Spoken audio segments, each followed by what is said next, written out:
வாருங்கள் நண்பர்களே, உங்கள் விடியல் போட்காஸ்டுக்கு. இன்று நாம் பார்க்கக்கூடிய கதையின் பெயர் மனதை வென்ற கரீம். ஒரு சிறிய கிராமத்தில் கரீம் என்ற சிறுவன் வாழ்ந்து வந்தான்.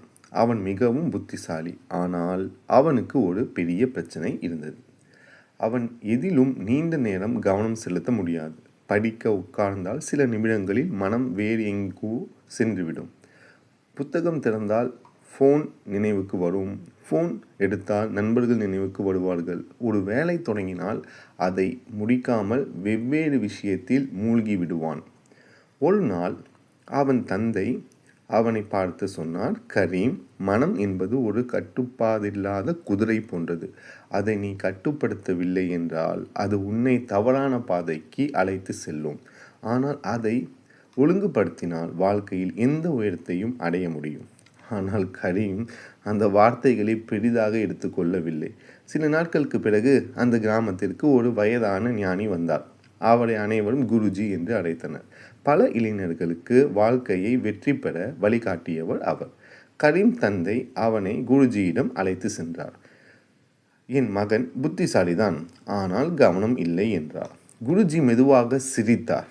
பிறகு ஒரு சிறிய கண்ணாடி குவளையில் தண்ணீர் நிரப்பி கரீமிடம் கொடுத்து சொன்னார், இந்த கண்ணாடியை எடுத்துக்கொண்டு என் தோட்டத்தை ஒரு சுற்றுவா, ஆனால் ஒரு துளி தண்ணீரும் கீழே சிந்தக்கூடாது என்றார்.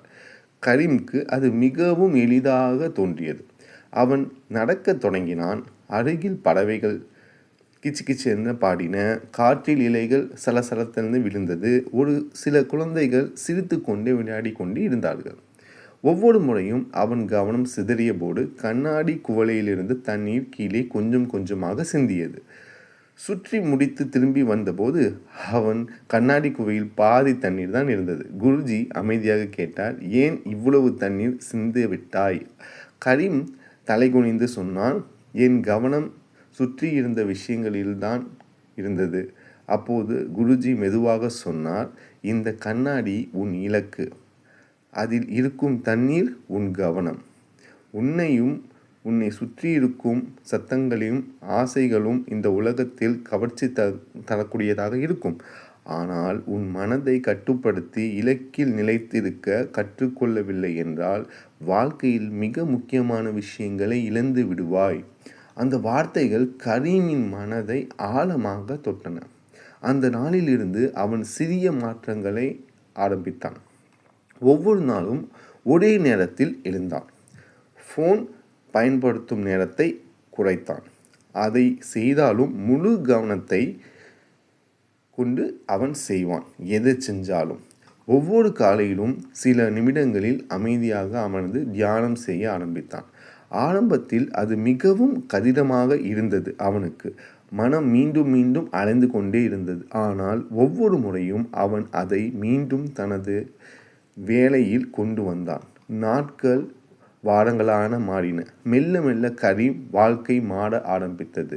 அவனுடைய நினைவாற்றல் அதிகரித்தது.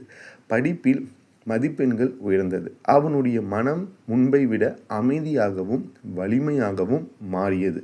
ஒரு வருடத்திற்குள் நாடு முழுவதும் ஒரு பெரிய போட்டி அறிவிக்கப்பட்டது. அது என்ன போட்டி அப்படின்னா, குறிப்பிட்ட நேரத்துக்குள் ஒரு கடினமான பிரச்சனையை தீர்க்க வேண்டும் எழுத்து மூலமாக அப்படின்னு ஒரு தேர்வை கொண்டு வந்தாங்க. பல மாணவர்கள் படபடப்பாக இருந்தாங்க அந்த தேர்வை நினச்சி. ஆனால் கரீம் மட்டும் அமைதியாக இருந்தார். குருஜி கற்றுக் கொடுத்த அந்த தண்ணீர் கண்ணாடி அவனுக்கு நினைவுக்கு வந்தது. அவன் ஒரு கேள்வியில் மட்டும் கவனம் செலுத்தினான். அதை முடித்த பின்பு அடுத்த கேள்விக்கு சென்றான். சில நாட்களுக்கு பிறகு முடிவுகள் வெளியானது. அந்த தேசிய போட்டியில் வெற்றியாளராக கரீம் தேர்ந்தெடுக்கப்பட்டான்.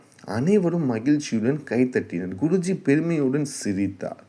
அன்று கரீம் ஒரு விஷயத்தை நிரூபித்தான்.